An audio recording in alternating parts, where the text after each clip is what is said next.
وَإِنَّ لَكُمْ فِي الْأَنْعَامِ لَعِبْرَةً, اللہ کہتے ہیں چوپایوں میں بھی تمہارے لیے عبرت کا سامان ہے. نُسْقِيكُم مِّمَّا فِي بُطُونِهِ, ہم اس کو سوکھا چارہ کھلاتے ہیں. گائے کو اور بھینس کو کیا کھلایا جاتا ہے؟ سوکھا چارہ. آپ ذرا اس کو رگڑ کے دیکھیں, تیل اور چکنائی کا ایک قطرہ اس میں سے نہیں نکلے گا.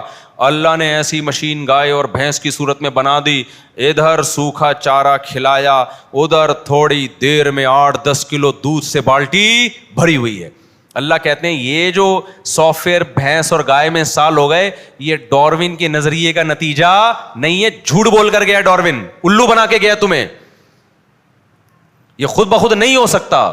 اتنی پیچیدہ مشین یار, سوکھا چارہ کھا رہی اور نکال کیا رہی ہے؟ چکنا گاڑھا دودھ. اسے گرم کرو اتنی موٹی ملائی, اسے گرم کرو اتنا سارا گھی. روز ہماری گائے دیکھ لو, اللہ کا شکر ہے 16 دے رہی ہے, 18 کلو پہ آ گئی ہے بھائی. پتہ نہیں وہ ہمارا گائے, وہ بھی بیچارہ گائے کی طرح ہی ہے. ہم نے جو بندہ رکھا گائے کے ساتھ خدمت کے لیے, اس کو بھی لوگ کہتے ہیں یہ خود اللہ میاں کی گائے ہے. نیک آدمی کو اللہ میاں کی گائے کہا جاتا ہے نا. تو 16-17 کلو اللہ کا شکر ہے روزانہ ہماری گائے کا دودھ ہے. اب وہ پی کون رہا ہے؟ محلے والے پی رہے ہیں پیسے دے کے. اب ہمارے گھر بھی جا رہا ہے, محلے والوں کے بھی جا رہا ہے. تو مجھے گائے کا تجربہ یہ ہوا کہ گائے کا جو دودھ ہے نا, آپ کا چارے کا خرچہ بھی نکالتا ہے, اور جو بندہ گائے کو پالے گا اس کا خرچہ بھی نکال لیتا ہے. پروفٹ میں جاتی ہے گائے. یہ مجھے بڑا اچھا تجربہ ہو گیا. اس لیے میں آپ کو مشورہ دے رہا ہوں کہ گائے یا بھینس خود خرید کے گھر میں رکھو, بہترین انجیکشن سے پاک دودھ ملے گا آپ کو. ورنہ یہ ٹیکے ٹھک ٹھک کے جو گائے تمہیں دودھ دے رہی ہے نا, جو بھینس دے رہی ہے, یہ بھینس نہیں دے رہی, یہ گوالا دے رہا ہے. اللہ نے قرآن میں جس دودھ کی تعریف کی ہے وہ دودھ ہے جو بھینس اور گائے اپنی مرضی سے دیتی ہے. جو ٹیکے ٹھوک ٹھوک کے دے رہی ہے نا زبردستی گن پوائنٹ پہ, وہ اللہ نہیں پلا رہا, وہ گوالا زبردستی نچڑوا رہا ہے اس سے. تو اس کی اللہ کی طرف سے کوئی گارنٹی نہیں ہے کہ اس میں فائدہ ہے, اس میں صحت ہے. ہو سکتا ہے صحت ہو, مجھے نہیں پتا, وہ ڈاکٹر بتائیں گے آپ کو. لیکن اللہ جو گارنٹی لیتا ہے نا جس گائے اور بھینس کی اور بکری کی اور اونٹنی کی, وہ ہے جو نیچرل خوراک پہ پلے اور جتنا دل چاہے اتنا دودھ دے. وہ تو کبھی 18 کلو نکلے گا, کبھی 15 کلو نکلے گا, کبھی 20 کلو نکلے گا. گائے کی طبیعت خراب ہے تو 10 کلو نکلے گا, موڈ اچھا نہیں ہے تو 5 کلو نکلے گا.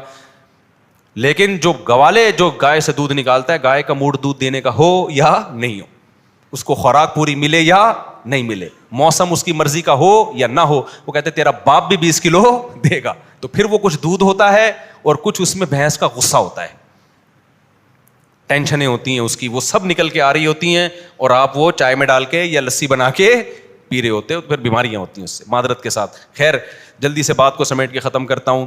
تو اللہ فرماتے ہیں وَإِنَّ لَكُمْ فِي الْأَنْعَامِ لَعِبْرَةً, تمہارے لیے چوپایوں میں بھی عبرت کا سامان ہے. عبرت ہونی چاہیے تمہیں اسے دے.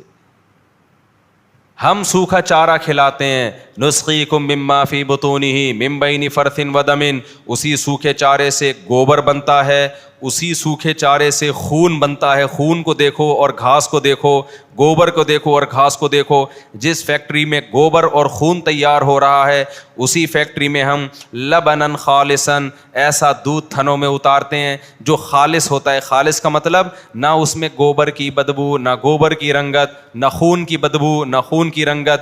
یہ تو اس کی کلر دیکھو کیسا وائٹ, اور مزے کا کتنا, سائغ للشاربین, پینے والوں کے حلق میں پھسلتا چلا جاتا ہے. وہ تازہ تازہ گرم دودھ ذرا آپ ایک دفعہ اپنے خرچے پہ نکال کے پی کے دیکھیں, مزہ نہ آئے پیسے واپس. اس جیسا ذائقہ کسی دودھ میں نہیں ہوتا. وہ ہوتا ہے اصل تازہ دودھ.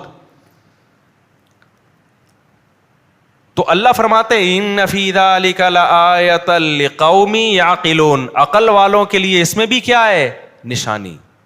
سائنسدانوں کو اگر گائے اور بھینس دیکھ کے بھی خدا کے وجود پہ یقین نہیں آ رہا, اللہ کہتا ہے یہ بے وقوف ہیں. آپ تو کہتے ہو یار اتنی ترقی کی انہوں نے, بے وقوف کیسے ہو گئے؟ اللہ کی نظر میں کیا ہے, یہ بے وقوف ہے. کہ جو یہ دیکھ کے بھی کہیں کہ یہ آٹومیٹیکلی مشین وجود میں آ گئی ہے, تو وہ بے وقوف نہیں تو اور کیا ہے. تو اللہ کہتے ہیں کہ اس میں نشانی ہے. کیا نشانی ہے؟ یہ گائے اور بھینس خود نہیں بنی, اس کو کسی نے بولو بنایا ہے.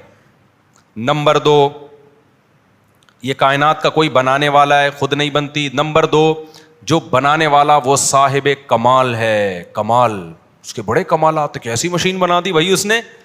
تیسرا, وہ طاقت والا, کمال الگ چیز ہے, طاقت اور قدرت الگ. طاقت کہتے ہیں جو چاہتا ہے کر گزرتا ہے, اور کمال کہتے ہیں عجیب عجیب کام کرتا ہے. تو صاحب کمال بھی ہے اور علی کل شیء قدیر بھی ہے. یہ تین باتیں پتہ چلیں. چوتھی بات, انسان پر بڑا مہربان ہے, اس نے یہ مخلوق بنا کر کس کے تابع کر دی؟ ہمارے تابع کر دی. اتنے بڑے بڑے موٹی موٹی بھینسیں اگر یہ ہمارے تابع نہ ہوتی تو ہم بھینس کا دودھ پی سکتے تھے؟ جن کھونٹوں سے ہم نے گائے بھینسوں کو باندھا ہوا ہوتا ہے, ان کھونٹوں سے گائے بھینسوں نے ہم کو باندھا ہوا ہوتا. اگر ان میں عقل ہوتی نا. نہیں ہے یار, چھوڑو یار. تو یہ کس نے ہمارے تابع بنا دیا؟ اللہ نے بنا. یہ باتیں جب سمجھ میں آتی ہے جب انسان خالص دودھ پیتا ہے. اگر آپ نہیں پیو گے نا تو پھر یہ باتیں بھی قرآن کی سمجھ میں نہیں آئیں گی. تو ڈبے چھوڑ دو خدا کا واسطہ. بازار کی ایک ڈاکٹر نے مجھے بتایا کہ ہر وہ چیز جس کا ٹی وی میں ایڈورٹائز آ رہا ہے نا کہ اسے کھاؤ, وہ کبھی بھی بولو مت کھاؤ. کیسی بہترین بات کی, بڑے اچھے ڈاکٹر ہیں. انہوں نے کہا کہ جس چیز کا بھی ایڈورٹائز آ رہا ہے کہ یہ کھاؤ, تو بس بولو اس کا مطلب ہے یہ چاکلیٹ کا اشتہار آتا ہے, کھانی چاہیے نہیں کھانی چاہیے, اتنا میٹھا ہے اس کے اندر یار, انرجی بوسٹ کرتا ہے وہ آپ کی. ابھی میں میڈیکل سائنس میں نہیں جاتا زیادہ. تو اور کیا نام ہے آپ کا, ڈبے کے دودھ کے فضائل آئیں گے, تو اس کا مطلب نہیں پیو, ٹھیک ہے نا. اور بہت ساری چیزیں بھی, زیادہ نہیں ہمارا وہ سارا درس رہ جاتا ہے. تو یہ بھی اللہ نے سورہ نحل میں بیان کیا. تو یہ بھی اس کی علامت ہے کہ جو ہمارا رب ہے وہ ہم پہ بڑا مہربان ہے. اب کرنا کیا ہے اگر ہم پہ مہربان ہے؟ تو اللہ کا مطالبہ یہ ہے کہ جب میں ہوں اور میں تمہارا محسن ہوں تو میری نافرمانی کرنے کی تمہیں اجازت نہیں. گناہ چھوڑو, گناہ چھوڑو. عورت پردہ کرے اللہ کے حکم پہ, مرد زنا سے بچے, شراب سے بچے, بد نظری سے بچے, کس کے حکم پہ؟ اللہ کے. جو خوش قسمت لوگ ہوتے ہیں وہ اللہ کو مانتے ہیں, پھر اللہ کی بھی مانتے ہیں.